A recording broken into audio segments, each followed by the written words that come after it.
Si svolgerà il prossimo 18 ottobre alle ore 16:30 la prima edizione del premio Acamante e Fillide al Castello Ducale Colonna di Oppolo Giancazio, voluto dall'Accademia Michelangelo di Agrigento, diretta dal professor Alfredo Prado. Resi stamani nel corso della conferenza stampa i nomi dei vincitori dalla qualificata giuria. Le personalità scelte sono state Pierdomenico Macri, pittore di fama mondiale, Giuseppe Parello, già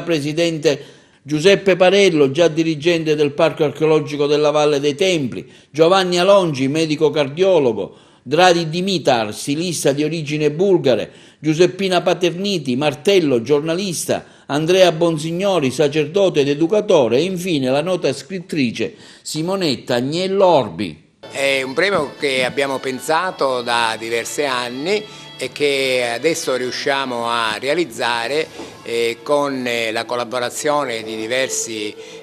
professori dell'Accademia, tra i quali il professore Boscia che collabora con l'Accademia, anche se titolare in un istituto regionale, e con la professoressa Corbo, che collabora sempre con l'Accademia, anche se titolare al liceo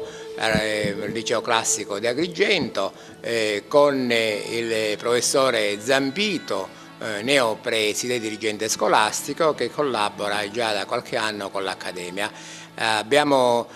stabilito che i prossimi premiati siano 7 e sono delle eccellenti personalità. Il premio praticamente, che alla sua prima edizione vede l'attenzione sul panorama nazionale, con l'auspicio che negli anni a venire sarà sicuramente il panorama internazionale ad essere attenzionato. Già in qualche modo alcuni dei personaggi che sono stati individuati dal comitato scientifico e dalla commissione di premio operano su territori che non sono quello italiano, e anche qualcuno che non è italiano che però opera nel nostro contesto. Quindi questo dà un ampio respiro all'attività dell'Accademia, come già peraltro l'Accademia negli ultimi anni si è aperta al contesto internazionale, dove la presenza anche di studenti che provengono da paesi stranieri, sia europei che non, la proietta in un contesto di questo tipo. Questa collaborazione che da un paio di anni ha dato e continua a dare tantissimi frutti, soprattutto per ciò che effettivamente rappresenta l'Accademia non solo per Agrigento ma nel contesto europeo e non solo,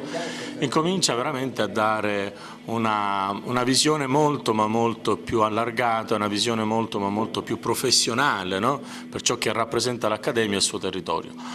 Ma fermo restando un po' a quello che è l'opera appunto nasce da questa, diciamo, da questo legame, no? Che c'è ancora con Agrigento e il suo territorio, e quindi, come per dire, una continuità della festa del mandorlo in fiore, dove questi due personaggi che stanno alla genesi di questa bellissima realtà per racconto, diciamo così, queste figure che si incontrano, si innamorano, Acamante e Fillide, e da qui ecco la genesi del premio. Spero che possa essere di grande auspicio come primo appuntamento, e da qui in poi praticamente continuare a lanciare quelle che poi sono anche, come dire, le vedute molto, molto allargate di questa bellissima realtà che si chiama Accademia delle Belle Arti di Agrigento.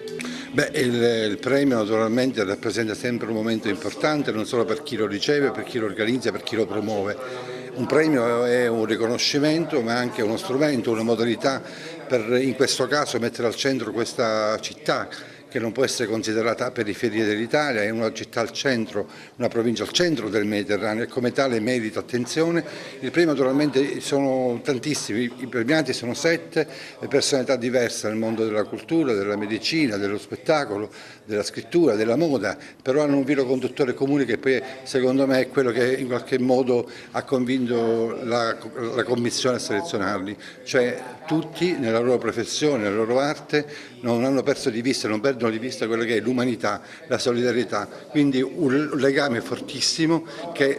rafforza quello che dovrebbe essere il ruolo di questa provincia, ripeto, al centro del Mediterraneo, che merita attenzione. Nell'ambito dei premiati ci sono delle nostre eccellenze che meritano di avere un giusto riconoscimento. Quindi siamo orgogliosi che l'Accademia ancora una volta è al centro della produzione artistica e culturale di questa provincia, è un luogo di confronto e di incontro.